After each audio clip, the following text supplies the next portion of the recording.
Good evening, my dear students. Today we'll start a new feature of Java, very important feature. With this feature, we get benefited a lot, we the programmers.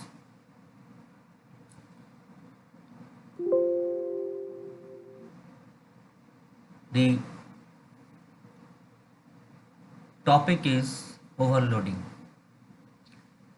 method overloading. As we know that I told you earlier in the class that there may be two types of overloading.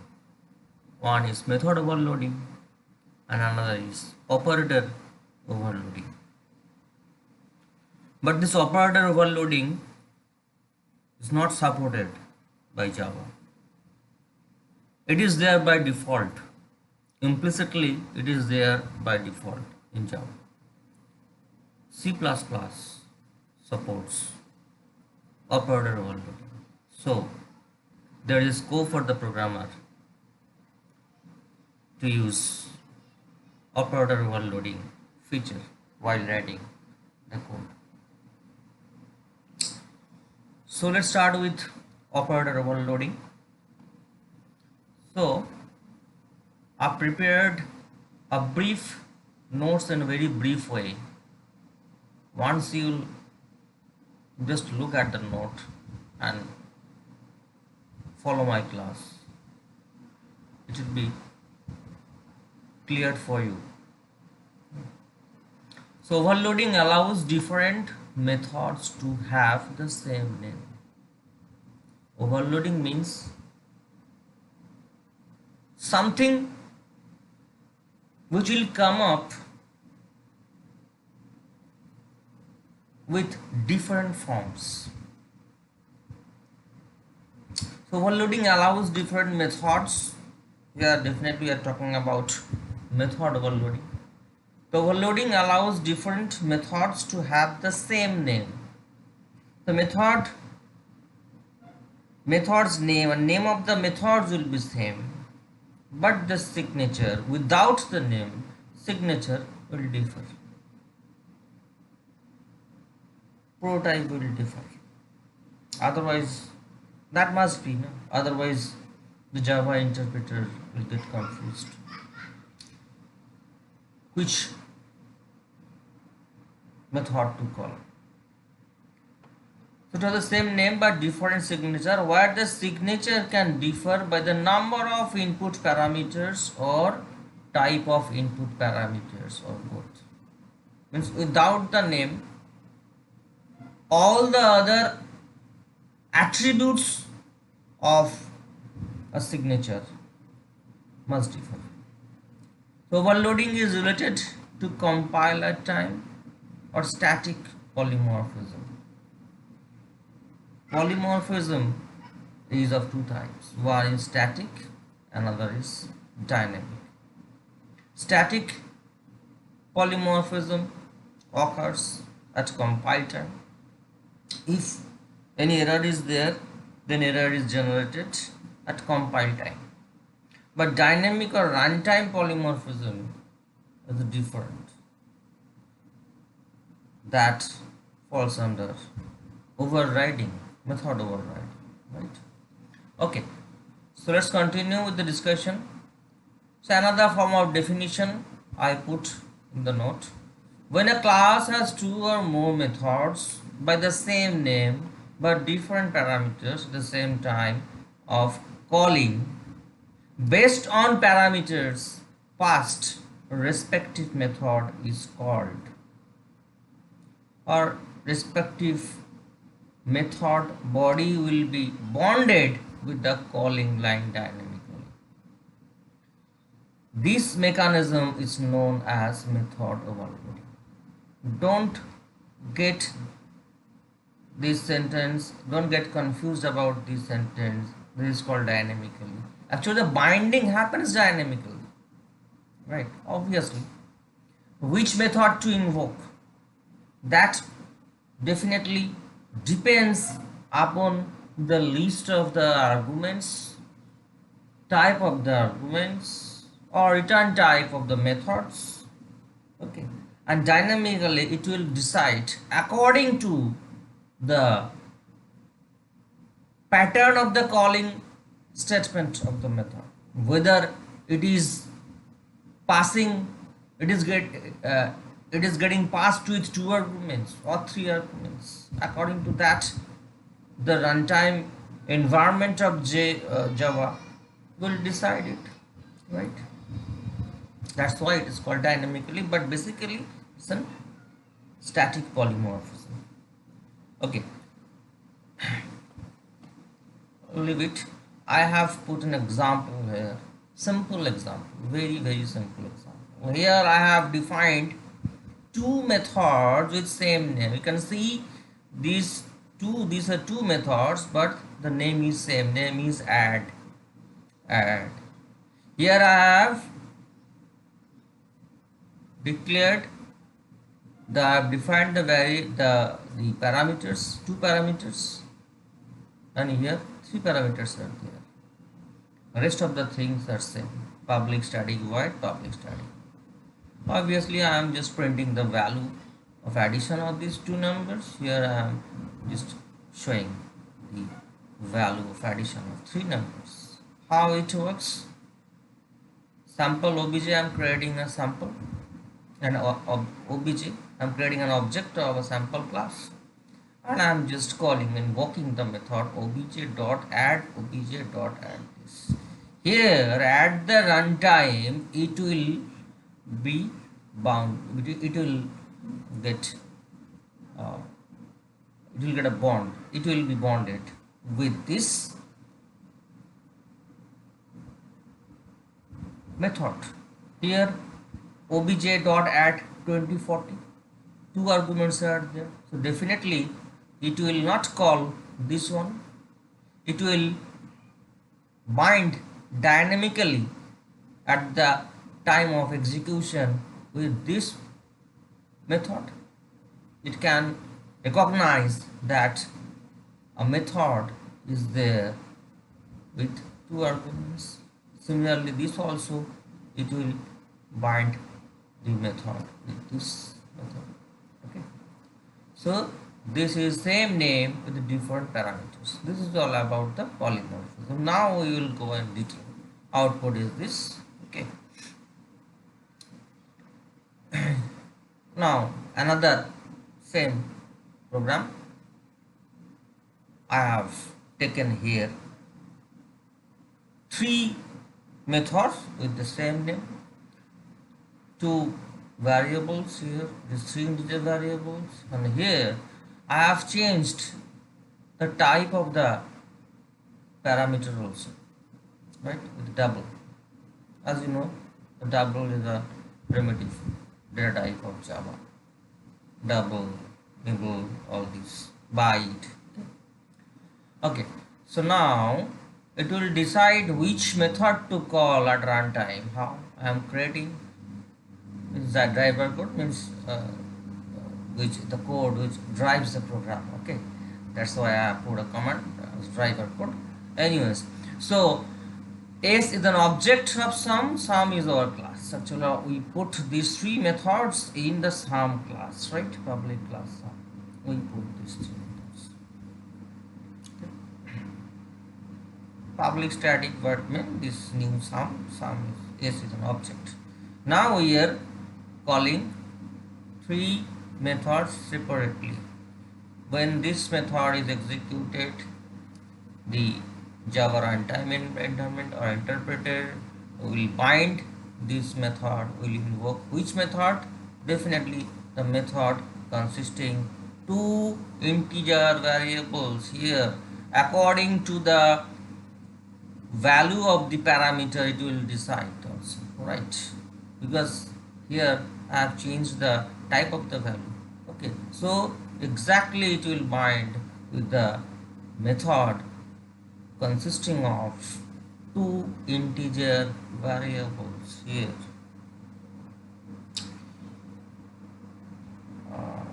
Here, okay, two integer variables. variables and returning the summation of it.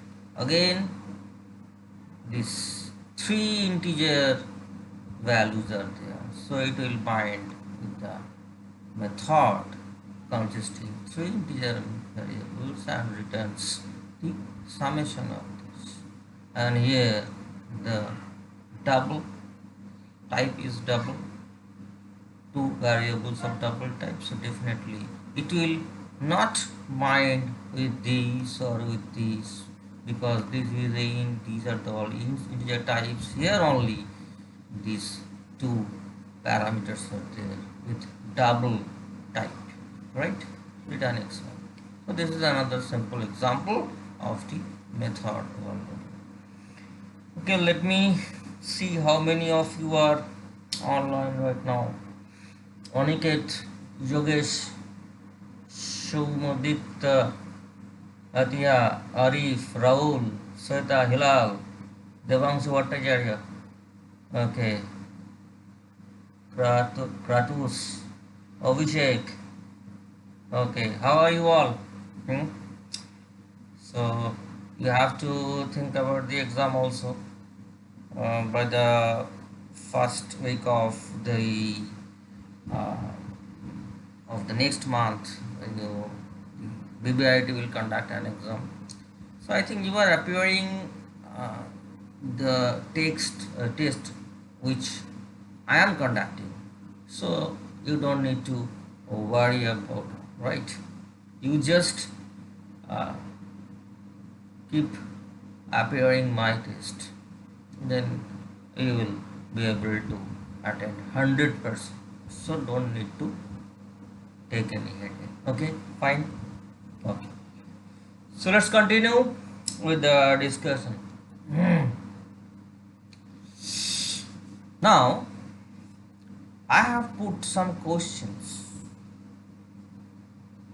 as queries on this topic, and you may get the questions, exactly these questions. So far this method overloading topic is concerned in your semester exam or in your internal test, right? What if the exact prototype does not match with the argument? If the exact prototype does not match with the argument, what will be the consequence? The result is simple. It will go for checking hierarchically from the low range of data type to higher range, right? Priority wise. So compiler take these steps, since it is a job of compiler, this polymorphism, this method overloading. So definitely is responsible of compiler. So compiler will follow these steps. What? Type conversion, but to higher type, right? A higher type cannot be cast with, cannot accommodate itself to a lower type, but a lower type can accommodate itself to a higher type. Common sense. So this common sense will be used by the compiler, right? Type conversion but to higher type in terms of range in same family. This is must in same family, right? So same family means float, double, integer also, because these are all numeric type, but it cannot be converted with another family like the string, character, all this, right? Boolean, whatever it is. Next, the type conversion to next higher family. Suppose if there is no long data type available for an int data type, then it will search for the float data type. I told you. So we are considering the int and float are with the same family. Now let's take an example to clear the concept.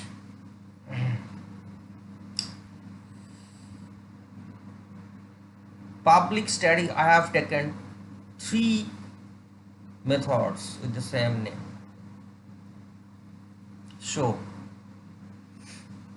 it first method consisting only one argument, integer type. Second method with the same name consisting one string type argument, and the third one consisting one argument with the byte type. Okay. Now let's see what happens.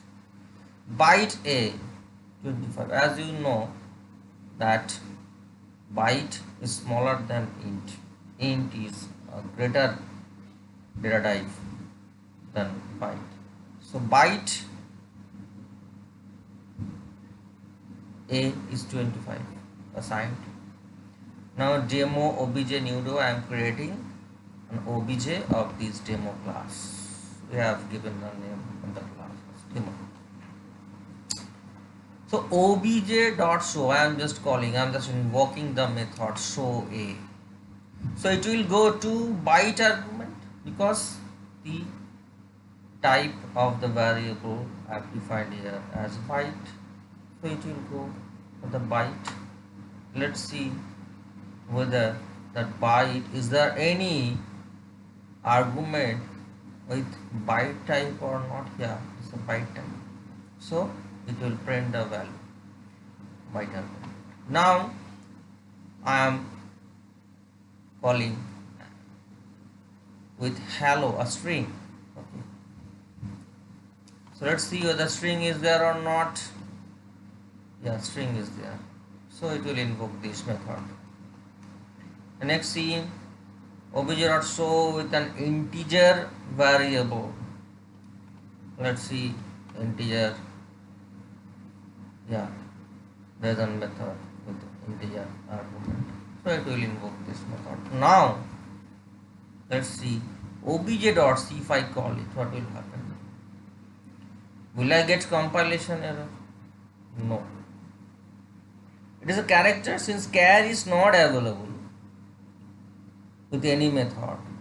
So the compiler will try to accommodate char to a data type or higher range than char in terms of range as int, right? So integer is a greater data type. So it will accommodate these value to integer type. Next higher data type.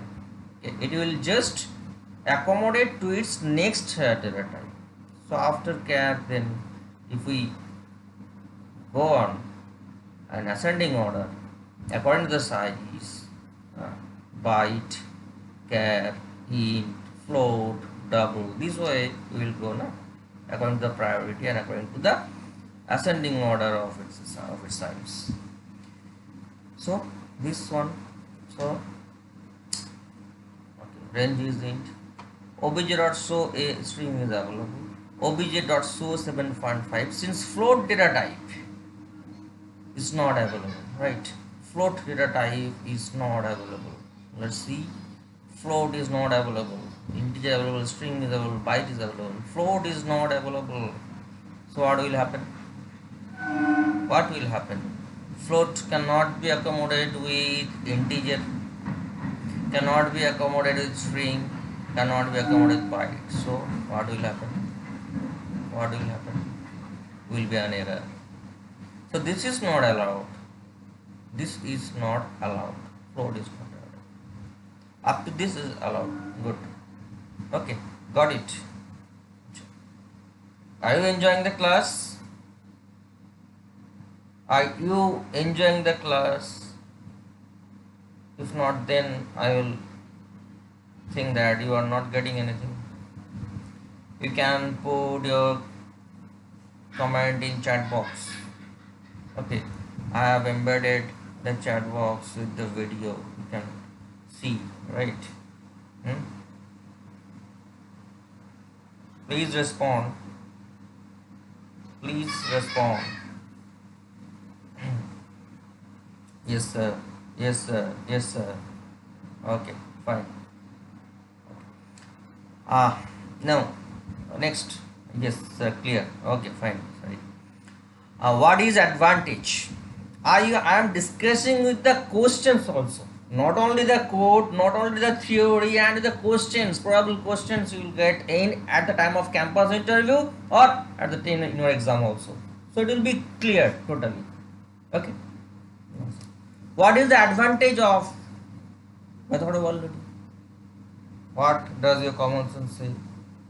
We don't need to write different methods for the same type of job. We can use the same method, changing a bit. Okay, so it is written in this language. We don't have to create and remember different names for functions doing the same thing what we need to do in C, right? For example, in our code, if overloading was not supported by Java like C, we would have to create method names like some1, some2, some3, some3, some4, this one. Okay, so this has become a great advantage for the programmer. I started with that. It is very useful for the programmer, right? Very convenient. Can we, next question, can we overload methods on return type? Can we overload methods on return type? When we can overload the arguments, right? But can we overload the return type? We cannot overload by return type. This behavior is same in C++. In C++ also we cannot overload return type. Return type must be same in overload. But here we can do that with some alternative approach, that is static, that I am discussing. Say here, public plus main info, public info. I am declaring and defining two methods with the same name. This may differ as we are discussing, the type of the arguments may differ, but here so far we discussed, we kept the return type same. You can check void. Okay, this return type, integer, all are same data type.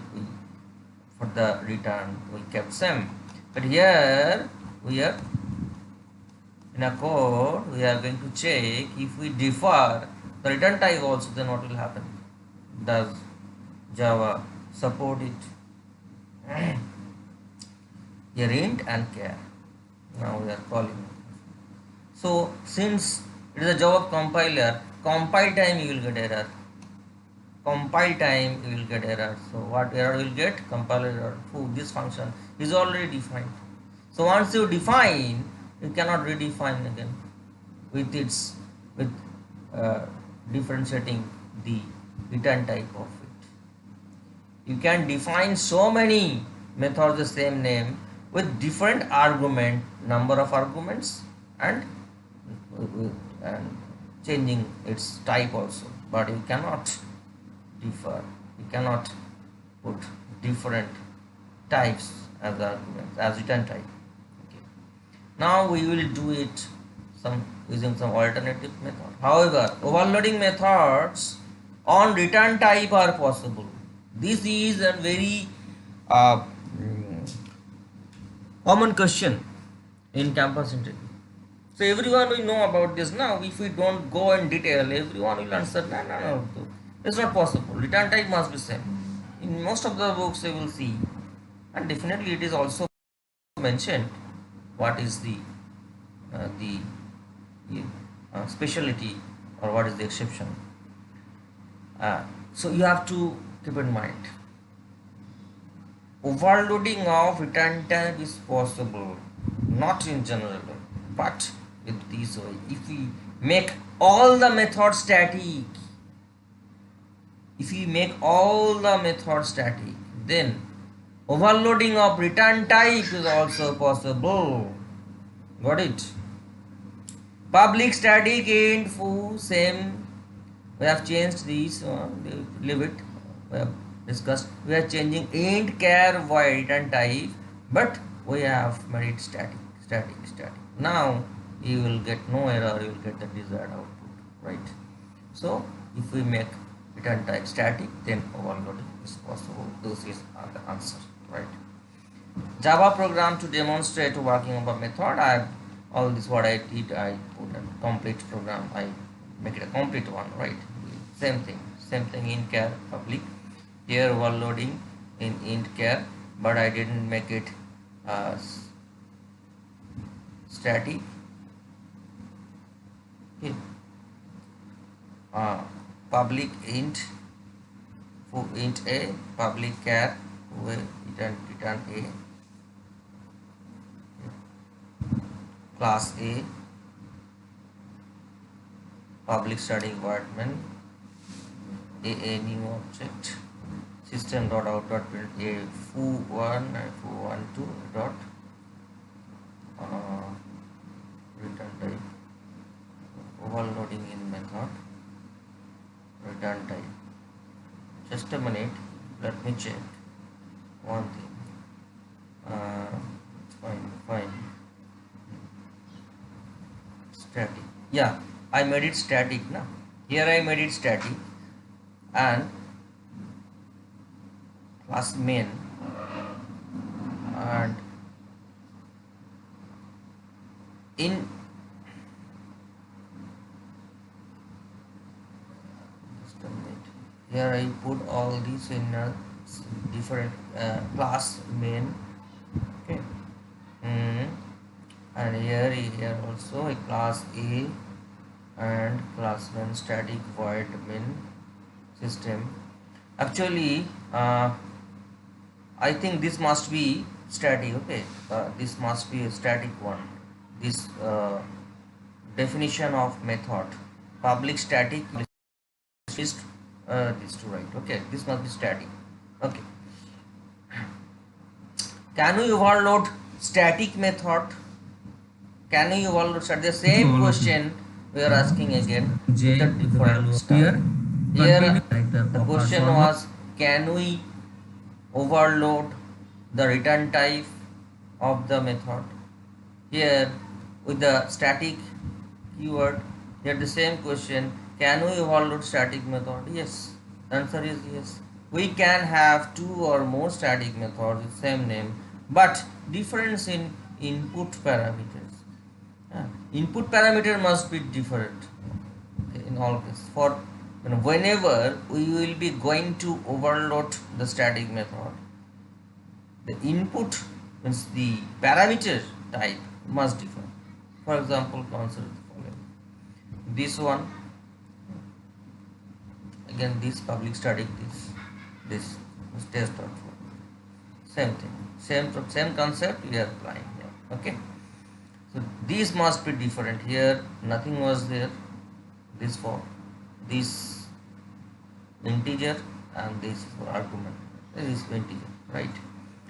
Next, can we overload methods that differ only by static keyword?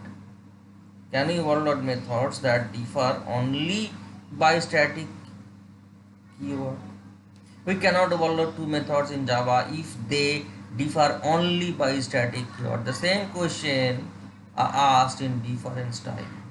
Can we overload static method? Answer was yes, but the argument types must be different at least. Right?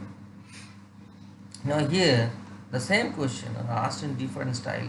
Can we overload methods that differ only by static keyword? We have already We cannot overload two methods in Java I am checking rest. if they differ Means only by string. static Okay, that's keywords. why you can one thing Number that of parameters and types of parameters is same. We cannot do. So this must be changed. This must be different. Public text here. See foo only the same. These are two same type of arguments we are passing. We are just here passing the, you can see the string. Okay, but we have changed one, the public static foo, public static void, right? We have changed. We didn't mention this one, right? We didn't mention we didn't make it public. We didn't make it static. Okay. And so compiler error, cannot redefine foo. You will get cannot redefine foo. Clear? Now, can we overload main in Java? Another tricky question. Whatever we are doing, we are overloading so many methods, but can we overload the main itself? Yes, like other, because main by default is declared a static method. So we can overload a method with another static method. Like other static methods, we can overload main in Java. Yes, see, public static void main is main as usual. But here overloading main method, another main method, the static public static void main string here one overload main method, and here what we have done here, this is all the definition of main, and here a simple difference with the definition. Here we made an this object, or this is object of this class test main, and here we didn't define any object. Now here also implemented object with a different thing. So public, and again third one, public static void main, but here we have taken two arguments. You are usually used to take one argument, one array of strings, right? Here I have taken two strings separately. This way also it can be done. We are actually overloading this, okay, because this is being overloaded with by its general signature of the main. In main, what we pass string args, this is the general form we use it, right? We are habituated, but we can change this one, right? This is only one string. Here what is there, I discussed the implication of this. This is the basically array of strings, what we supply from the command line argument. All the words are considered as individual strings, okay? So output, you will get the output. The answer is this. So the question was, can you overload main in Java? Like other static methods, we can overload main in Java also. Does Java support operator overloading? No. What I started with, unlike C++, Java does not allow user defined overloaded operator. I am talking about operator, right? Operator overloading is not supported. It is there by default with Java. Internally Java overloads operator. For example, plus is overloaded for concatenation. You can write a simple thing without making anything, that string 3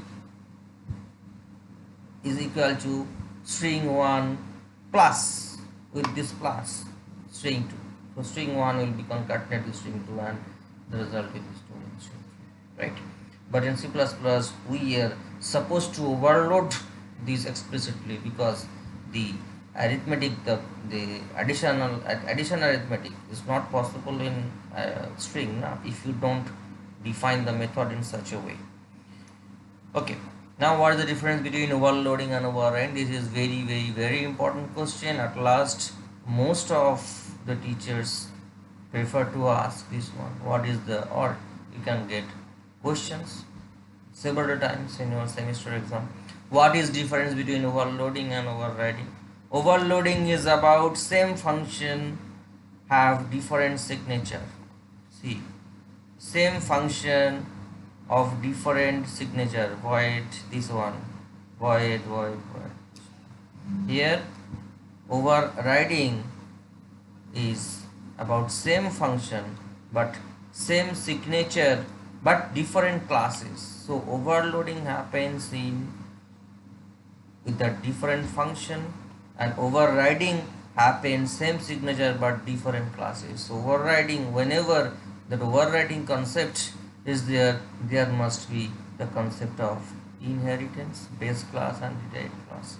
These two classes are having same methods. So definitely I discussed in the earlier class, the derived class will get the priority to invoke the method having the same name which is there also in base class. But if we need to invoke that method of base class, we are supposed to use super, right? Super keyword. So this is the difference between overloading and overriding. Overloading is an example of compiler time polymorphism, and overriding is an example of runtime polymorphism. Why runtime? Because only runtime we can instantiate an object, we can create an object. Creation happens only in runtime, no? So it is a job of runtime polymorphism, overriding. Okay, that's all with the today's session. So this overloading is completed, and I think today was the last date of submission of your assignment.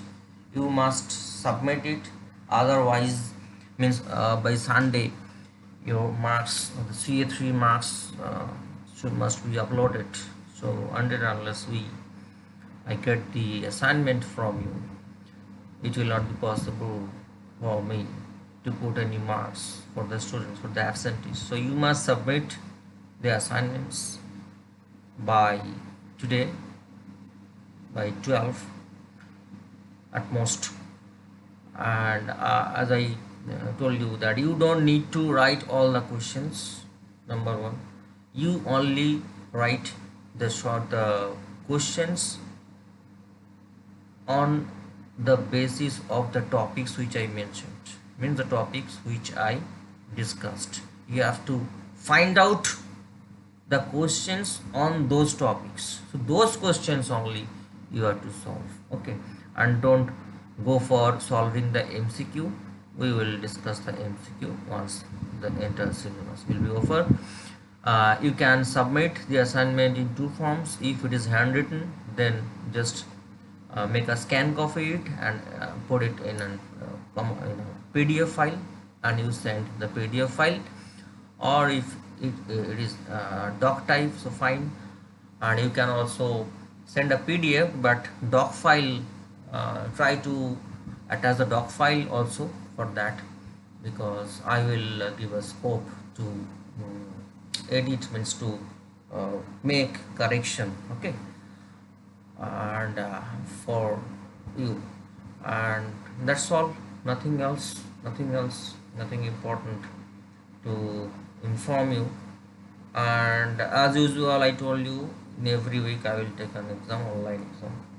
So we will be doing that, and I will inform you. Okay, all of you stay fine, stay at home, and be safe, and good night.